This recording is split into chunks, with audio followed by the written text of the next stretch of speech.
V എസിനെ ഞാൻ എന്നും ബഹുമാനിക്കുന്ന ഒരു സഖാവാണ്, വി എസ് നേതാവാണ്. ഞാൻ അത്രയും എൻ്റെ സഖാവിൻ്റെ പ്രായം എല്ലാം നോക്കിയാൽ സഖാവിനെ പരുതിനെ എനിക്കിത് അത്രയോ ഞാൻ അങ്ങനെ അനാവശ്യത്തിനൊന്നും വിളിക്കൂല, ആവശ്യത്തിന് മാത്രമേ വിളിക്കുകയുള്ളൂ. അങ്ങനെ എന്തെങ്കിലും ഒരു കാര്യം സംസാരിച്ചാൽ അതിന് ഉള്ള ഉത്തരം കിട്ടും. പിന്നെ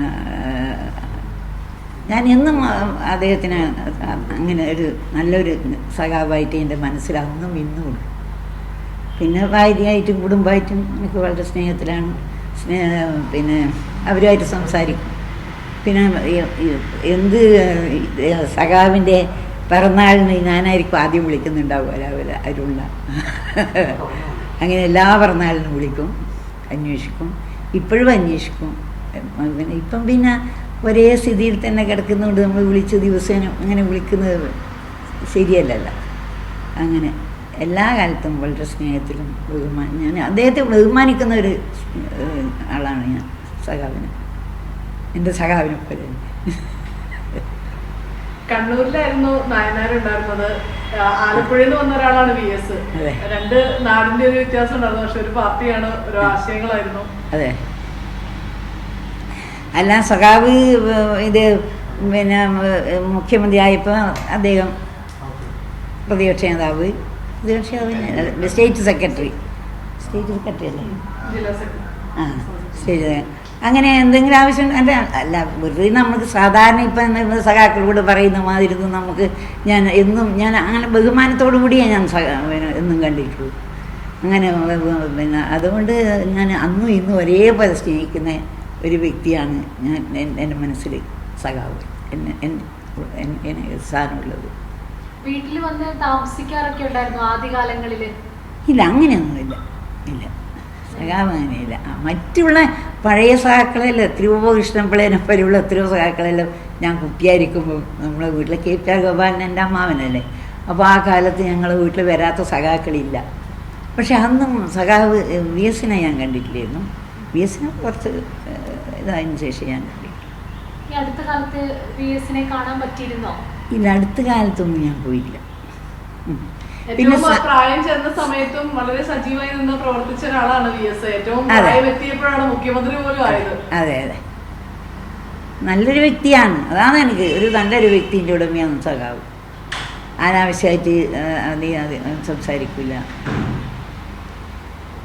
നമ്മളെ സഖാവാണെങ്കിൽ ഇതിങ്ങനെ തമാശകൾ കൂടുതൽ പറയും, പക്ഷേ വി എസ് അങ്ങനെ വെറുതെ ഒന്നും തമാശ പറയില്ല. പക്ഷേ എന്നോട് എപ്പോഴും നന്നായിട്ട് സംസാരിക്കും.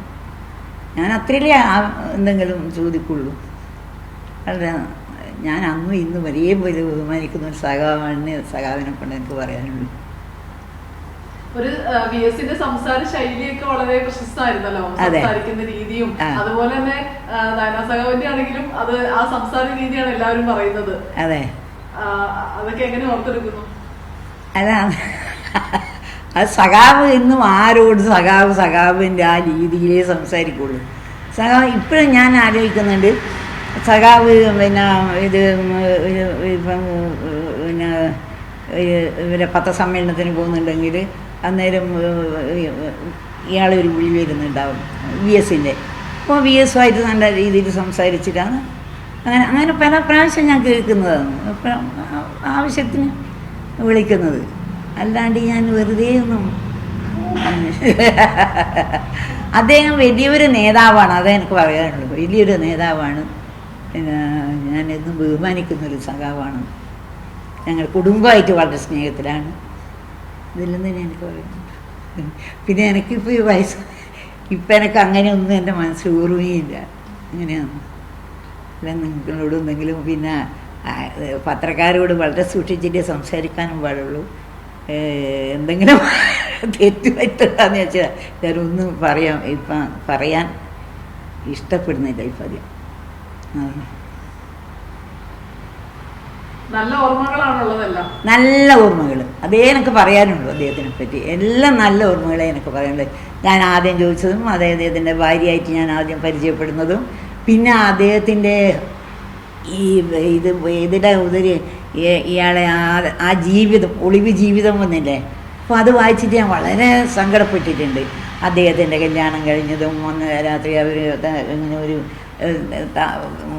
പോയി താമസിച്ചതും അതെല്ലാം വളരെ വളരെ അത്രയും കഷ്ടപ്പെട്ടിട്ട് അന്നത്തെ സഖാക്കൾ നമ്മുടെ സഖാവെല്ലാം വലിയ തറവാട്ട് ജനിച്ചിട്ടും ആ തറവാട്ട് താമസിക്കാനുള്ള ഇതുണ്ടായിട്ടില്ലല്ലോ. അത്രയും കാലം ഒളിവിലായിരുന്നു ഇന്ത്യ കാസർഗോഡ് ജില്ലയിൽ. കാസർഗോഡ് ജില്ലയിൽ സഖാവിനാണ് ഏറ്റവും പരിചയമുള്ള സ്ഥലം കാസർഗോഡാണ്.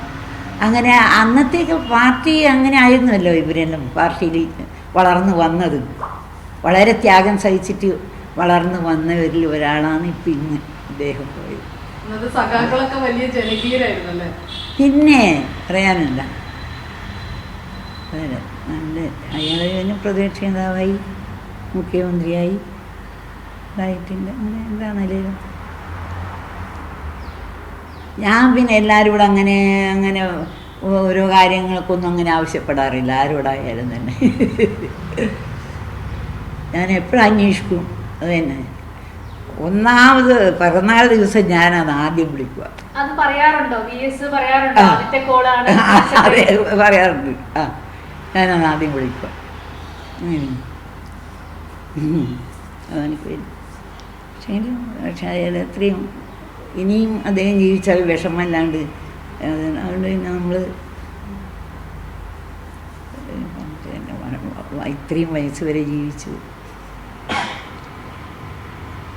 എനിക്കിന്നും എൻ്റെ സഖാവ് ഇത്രയും 86 വയസ്സല്ലേ ഉണ്ടായിട്ടുള്ളൂ. പിന്നെ ഇപ്പോഴും ഞാൻ വിചാരിക്കും എനിക്കിപ്പോൾ 90 വയസ്സാണ്.